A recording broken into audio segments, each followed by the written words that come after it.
Issue 166. So this issue continues the 25 years later story, which came as a really shocking, pleasant surprise because I thought for sure that would just be a Penders thing. And once it got put on hiatus, it would never get a proper conclusion. Turns out I was wrong, but you can't blame me in that assumption. We started with narration explaining that Sonic had been sent back in time and somehow closed the temporal wounds, saving all of existence from the planet blowing up. He did? But when he saved the past somehow, by just being sent back in time to get data, he realized that the future had been irrevocably changed. Irrevocably? Couldn't he just go back in time again? Nobody seems to realize this when they have time machines. We see Angel Island's portal city with an angel statue of Maria that people are worshipping. I doubt she'd be comfortable with that, but that's how much her death hurt Shadow. And more confusingly, there's a sign on a tall building saying the Chaotix are watching, like it's a dictatorship using a scare tactic for the criminals. I mean, they were heroes, so it makes sense that they would want to go after any villains they can find, which would be criminals. It's force of habit, really. Tails then flies around and thinks while wearing a pilot's goggles and gears like he's Boomtails, not done complaining, that this isn't right, and he has to round up the old triple threat to do damage control. Triple threat? The only triple threat I can think of would be Metal Sonic, Bang, and Robotnik, or Shadow, Isaac, and Metal Sonic. Triple threat sounds too menacing for Sonic, Knuckles, and Tails. And why does Tails know that this isn't right instead of being affected by the future being changed so they think it's normal? Thankfully, this does get explained, but other than this, which is filled up, there's so many plot holes and we're already only in the first panel. I'm excited. We start off seeing Lara Sue at Guardian Tower making some pebbles levitate, surrounded by blue light. And Knuckles compliments her that he wasn't nearly as good at her age. I have a question, why didn't she disappear like we saw her doing last time? I'm glad she's okay, but are they gonna fucking explain that? She heartwarmingly hugs her father, calling him a great teacher, and Tails shows up with stress lines under his eyes, saying that it's been a long time. This causes Knuckles to tell Lara to go wash up and he'll meet her back at home, not telling her anything else. At least it seems like he acknowledges he's being just like Locke here, because he actually says please afterwards, looking like he feels guilty. Then Tails tells him to not even start, explaining that he knows he wasn't always King Shadow's chief enforcer, has memories of different pasts, it was near the Tachyon chamber back then. Knuckles naturally lampshades that he seems to know a lot for someone who wasn't there. Tails explains that he knew there was a problem, so he took some precautions. He kept himself and his family safe from the adjustment in space-time somehow. Everyone near the Tachyon chamber carried over elements of the other present. How'd he know any of this? How'd he know there was a problem? How'd he know to keep his family safe from the time machine event he could have possibly known happened? Did Rotor call him and tell him about it off-screen? He says that Kobor is missing for his connection to all of this. I thought his name was Kobar. Why would Lee and Doug get rid of such a top scientist? And they have to find Sonic and act. Knuckles simply says, "Get out, Miles, before I place you under arrest."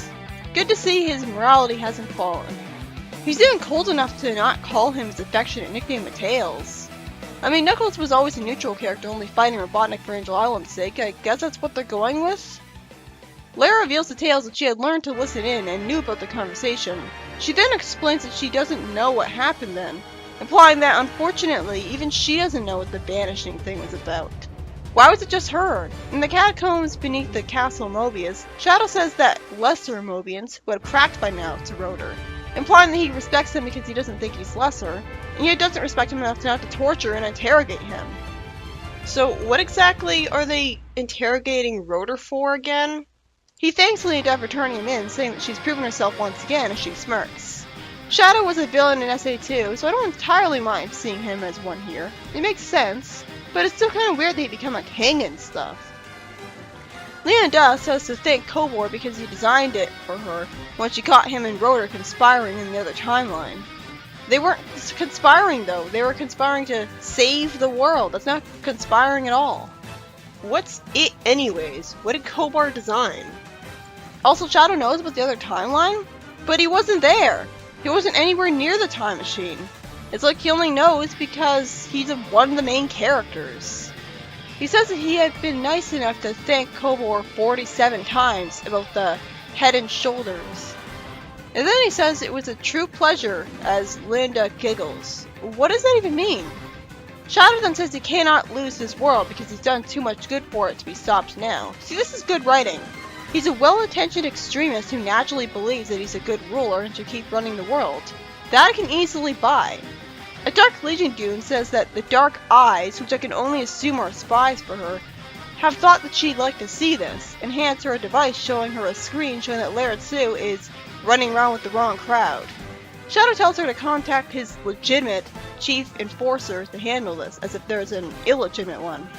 So does that mean other than Knuckles? It's kind of hard to understand this issue. I feel like I'm missing out on basic information.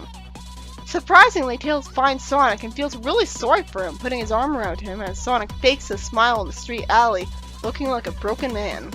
I love that he still to this day calls Tails kiddo. It really goes to show you how much he cares about him as a little brother. He says to the press that he asks himself if he even still is Sonic. Naturally, since he hasn't been the hero of the world his whole identity in 25 years. And he fakes a smile trying to hide how devastated he is as he tries to joke around about the situation. It's so in character for Sonic to do. I really love how he's written. He says, one day you're king of the world. Then you go dimension fix all space-time and boom!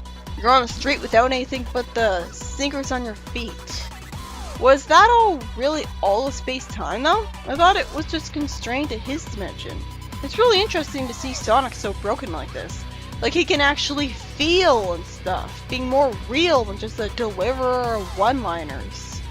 Tails told him that he had protected Mina and the kids along with himself, as the two hold hands showing that they still care about each other. And they fake smiles the best as they can, with Sonic trying to look on the bright side, saying, "Good, that's very good." Again, I love this. It makes sense that he knows Tails from the old future, because he didn't immediately question why he said he was the king. But he shouldn't have been written to say future when he should have thought of it as the present instead. Then Sonic starts to tear up, saying, "Not Sonia and Manic though, they're gone forever. And Sally's married to Shadow. Why? Because they're actually compatible? Both being serious, cautious people and all." It's amazing how literally every other option for Sally is more compatible with her than him.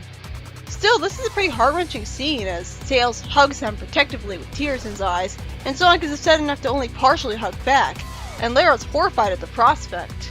That really is a shame. I hope those kids will be brought back. So, is the justification for why Sonic hasn't spoken to Tails in 3 years supposed to suddenly be that they kept their distance because Tails somehow knew ahead of time this timeline changing would happen?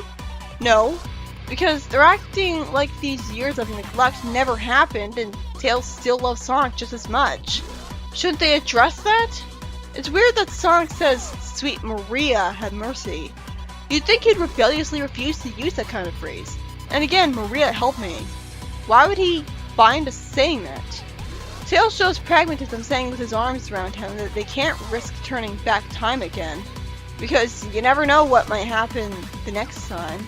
And he hates that Sonic had to pay such a huge price for saving everyone.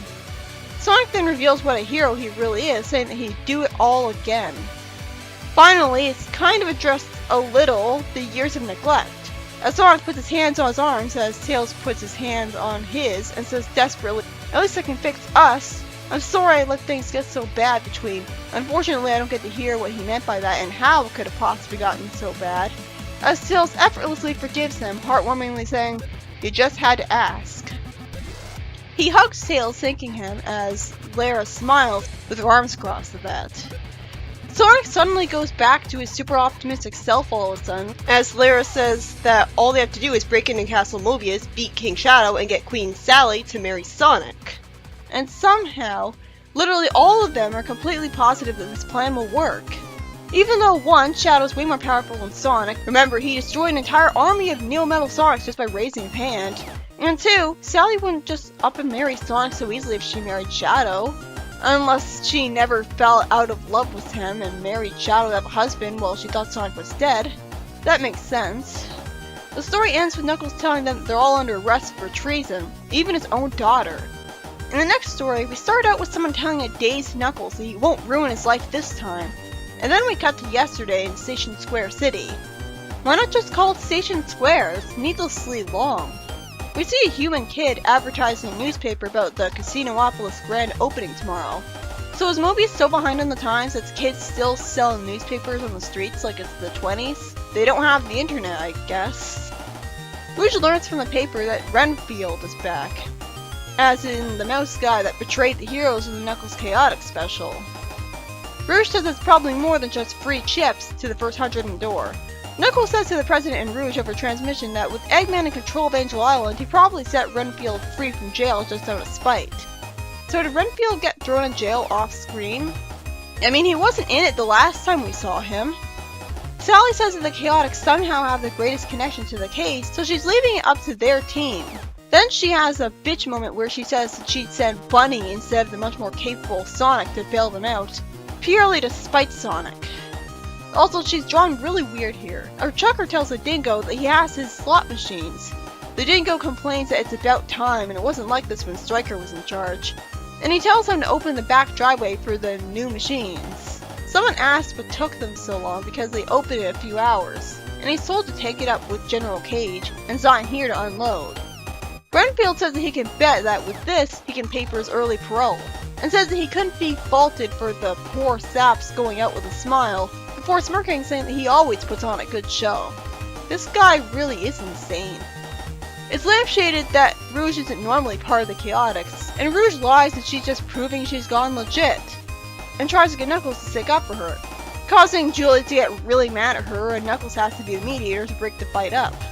At first, Knuckles is told that the casino isn't officially open yet, but he's let in when he says he has business with Renfield. Knuckles points out once he's in that since Renfield of course only hired Mobian, the Chaotix could pass themselves off as part of the workforce in there.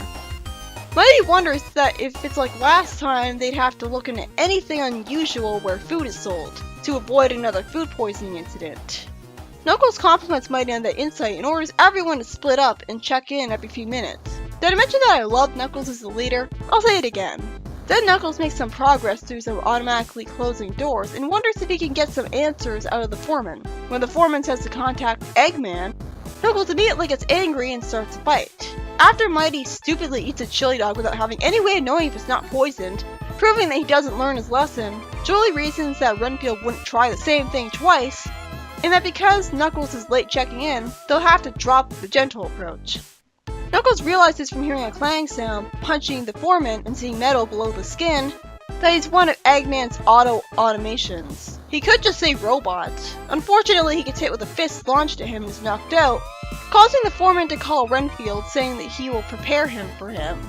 Rouge asks if the machines are safe, and when Vector looks like he's in a trance, Rouge wonders if it's something with the screens, and then she and Espio go into a trance too. We then cut back to Knuckles, who says that he won't ruin his life this time, and he's been a victim of circumstance. I can understand why he'd think that. He says that his friends' minds have been scanned by the screens and the data will be used to program some infiltrator robots based on them. The slot machines are there as a creative way of making new robots for Eggman. If he can't roboticize, he can at least do some sort of equivalent. Although I can't see how that would be as satisfying, and he should just be able to build robots without that. Renfield explains that once Station Square has been turned into Eggman's army, he'll be free to go. And it's just business. Then Julie and Mighty fortunately show up, acting as Chekhov's gun since they hadn't gone to the trance. And Julie explains that the data can't be transferred since she pulled the plug. When Renfield says in fear that Eggman will be furious that he failed, Julie says in a sassy way, "Not my problem." Renfield says that even without the data, the factory could still make mindless killer robots for him. Then Mighty, carrying a ball of twisted metal, explains that there's no factory anymore, and the robot army was never created. The panel to the left of the President in Station Square really annoys me because there's some people in silhouettes that I don't know who they are, and they're mostly just having text boxes with mere pictures in them, with one of them saying he was led into a trap of Eggman's. What's even going on? The President says that Gunn will make sure all of Eggman's devices are destroyed, while Renfield will stay in trial. And aside from a bit of vertigo, none of the patrons seem to be harmed by the scanning devices. I'm really glad the story concluded conclusively in one issue. I thought for sure it'd be a story arc. For some reason I found the story tedious to read. And I really don't know why, because I love the concepts. Maybe it was the format with the small panels all horizontal? I hate to think I was impatient with it for such a petty reason. This issue is by Ian Flynn, and in the first story, I was really pleasantly surprised that they continued the 25 years later in a different dimension story arc. I'd assumed, naturally, that it'd never be continued because it was Pender's thing. I'm still mad about that Lara Sue disappearing cliffhanger because we'll never know what the original writer's intention was for what that would lead to. But I kind of like Ian Flynn's interpretation, even if it did leave some glaring plot holes, like how the hell the apocalypse was averted in the first place. King Shadow being a well-intentioned extremist who made his subjects and even Sonic treat Maria as a sort of religious figure makes perfect sense with his character, especially since the Maria thing stems from the sheer amount of damage Maria's death did to him. It makes perfect sense that he'd carry psychological baggage into being king, and that he'd think he's done too much good to lose the kingdom now. And I loved seeing Sonic and Tails make up with Sonic being totally devastated trying to smile through the fact that he lost everything. My problem with the story is related to the fact that I'm lacking basic information. I don't understand how Sonic being sent back in time on his own not only fixed the bullshit world's gonna end problem, but also caused this whole alternate timeline in the first place. And I hated how I wasn't told what it was that made things get so bad between Sonic and Tails. The whole time I was wondering why. But I loved the concepts. And in the second story, I loved the concepts too. The scanning slot machine creating infiltrators, Renfield wanting his revenge for Knuckles ruining his life so much. I'd hate to say I found it tedious from the panel format alone. I mean, that'd be a really shitty reason to hate his story.